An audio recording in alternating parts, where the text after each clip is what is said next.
What's up, guys? Welcome back to my predictions, my breakdown of some of the odds.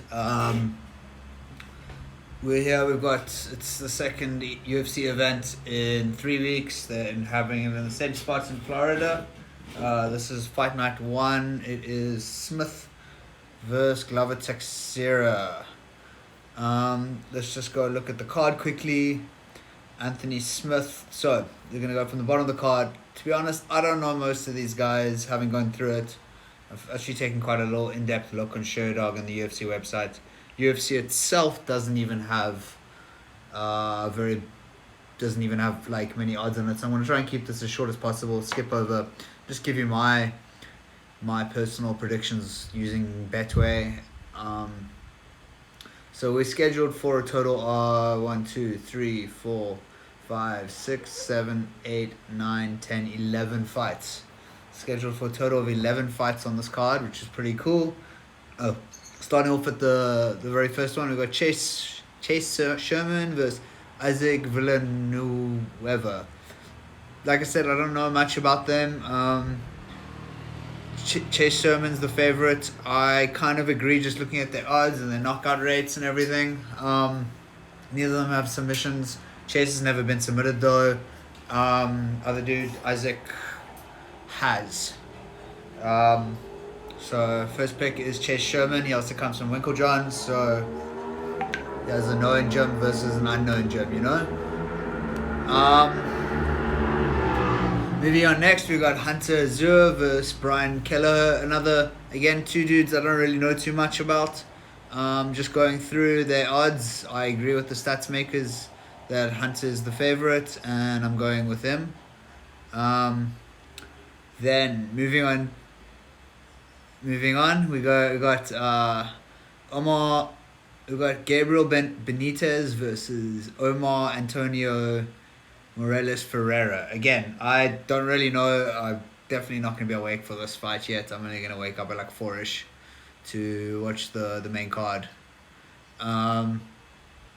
And I've gone, having looked at all of their odds and stuff, and the UFC, like again, UFC's missing quite a bit of information on these first 3 fights.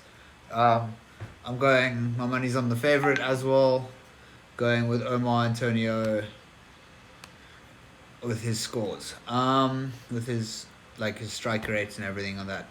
Moving on, then we have the only ladies fight of the fight card. We've got Saraja Eubanks. I think she was the Ultimate Fighter winner and they didn't make weight.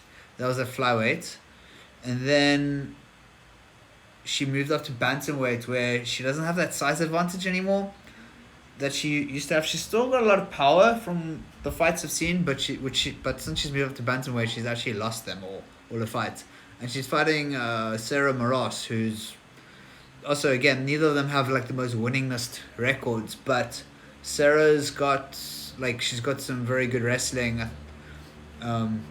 Red. So even though Sarah's like a major underdog for some reason, I still just have Sarah winning this fight. I don't see Saraja having the skills to deal with that grappling prowess of Moras. Moving on, Michael Johnson, the eternal gatekeeper of the elite, and a newish guy named Thiago Moises. I think Thiago's actually undefeated if I go check out his record. Look, straight up, I'm giving it to Michael Johnson. He's, all of his losses had to like pretty much elite dudes. He's fought the best of the best off consistently. He's just phenomenal. He has started slowing down a bit in his bouts. He's not as sharp as he was, but I still just see his overall skill set just being way higher. Going through his significant strikes, especially per minute, and like finishing rates and all of that. His accuracy, he just looks like he's way ahead of Thiago Moises. Great. Moving on it's another heavyweight fight. We got the Belarusian former heavyweight champ Andrei Arlovsky, who's fighting Filipe Lenz. So Arlovsky's kind of weird. He's hot and cold. He wins, he loses. He wins, he loses. He's not really relevant to like the title conversation, but every fight he's been in has been absolutely crazy and fun. What's interesting is he's probably way more technically sound now than he's ever been in the rest of his career. It's just you're fighting at heavyweight where other guys are even better or just manage to hit harder, and one mistake means it's game over. Um, like, just look at Biggie Boy versus Francis Ngannou on the weekend. There was not good technique from Ngannou, just swinging wildly, but he still caught him, and that's all that matters at the end of the day. So Philippe Lenz or Philip Lenz, I'm not 100% sure, so the birds are just nesting behind me, and it's rather distracting. Philippe Lenz is, he's the favorite. Arlovsky is, doubling up on your money if he wins, but I think he's undefeated, and that's why I was super intrigued by him. I just want to get back to my stats and find the reason why I'm choosing him.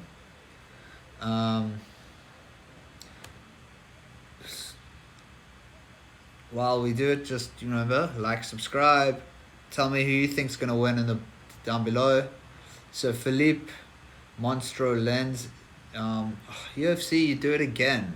No stats here, guys. Let's go check out the show dog.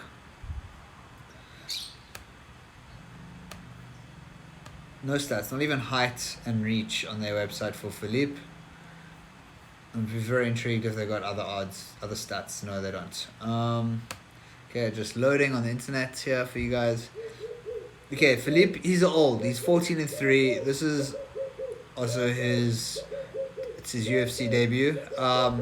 What's interesting is he's been doing pretty well in PFL though. He's got wins over Alex Nicholson, Kaya Alensa, Jared Rochelt, and most notably, at least to me, is Josh Copeland.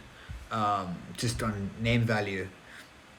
And I think that actually won him the PFL heavyweight championship. I stand to be corrected, but I'm just going on what I could see over here.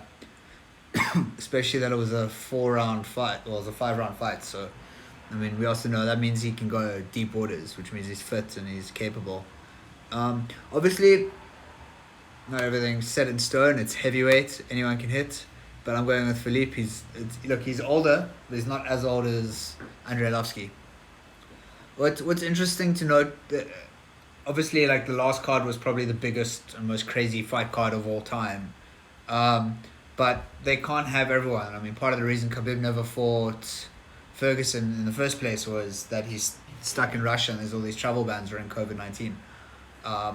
So they're getting who they can, I guess. And there's a bunch of new people who are getting fights. And that's cool. New talent's always going to be great. It's always going to come help mix up the divisions. Moving on to Karl Roberson versus Marvin Vettori. I don't know too much about them. I just quickly went through their accuracies and hit rates and all of that. And Karl was way ahead.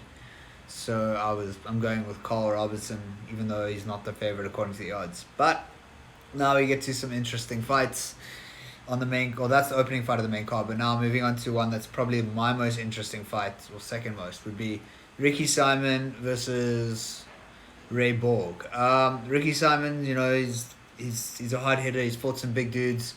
Most notably, his biggest fight recently was his loss to Uriah Faber, which was super interesting.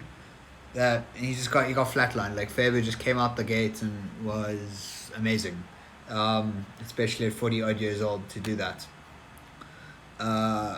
Looking at Ray Borg, he's been up and down. His only 2 losses is to the GOAT Demetrius Johnson and someone else. I can't remember. The only issue for Ray Borg in this fight is that he's coming up in a weight division. But interestingly, he's a much more accurate striker. But he obviously doesn't throw as much. He lost to Casey Kane. I don't know too much about that fight, but now he's on a 2-fight decision win streak. And also, paying money for his kid. His kid had to have some surgery. If you don't remember, he's also the guy whose eyes got damaged when Connor attacked the bus. I think he's sued for that. Moving on, guys.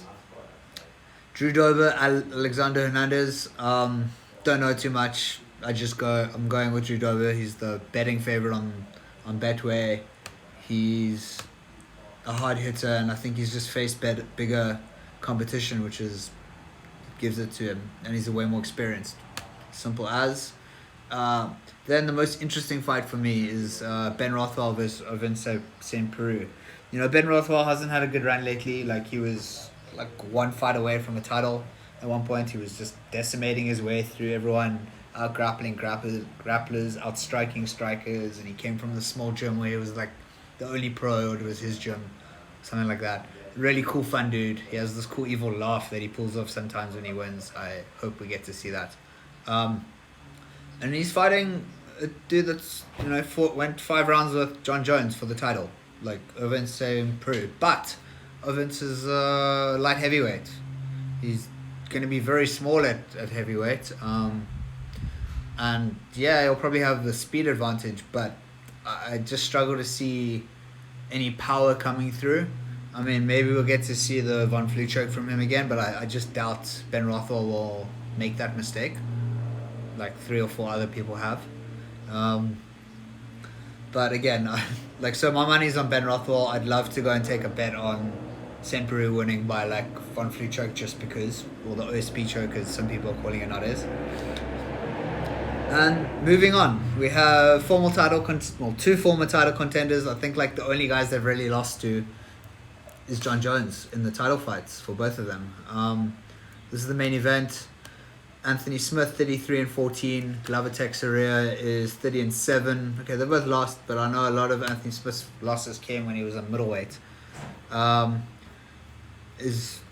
lost to John Jones. He bounced back with a convincing win over Alexander Gustafsson. He's looking really good. He's looking sharp. His grappling's amazing. I'm excited. Anthony Smith is the winner for me in this fight. He's gonna win. But then moving on to Glover Teixeira, he's on a 3-fight win streak. He's been up and down. Just for a sense of reference, he's lost to Corey Anderson, Alexander Gustafsson, and Anthony Johnson.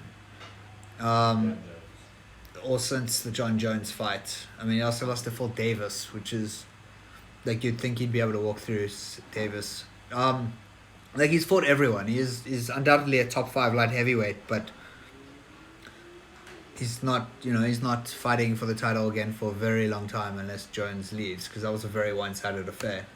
So is Anthony Smith with John Jones, obviously, but Smith is younger. And I see Smith pulling off the win as the favorite. It just makes sense.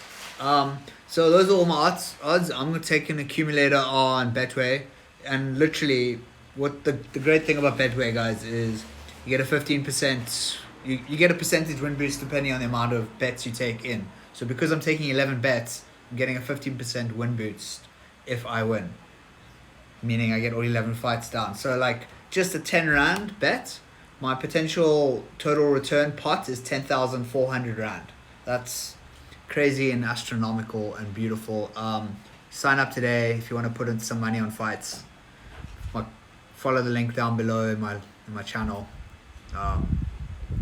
Enjoy the fights, and I'll chat to you guys again soon for Saturday's next event. Peace.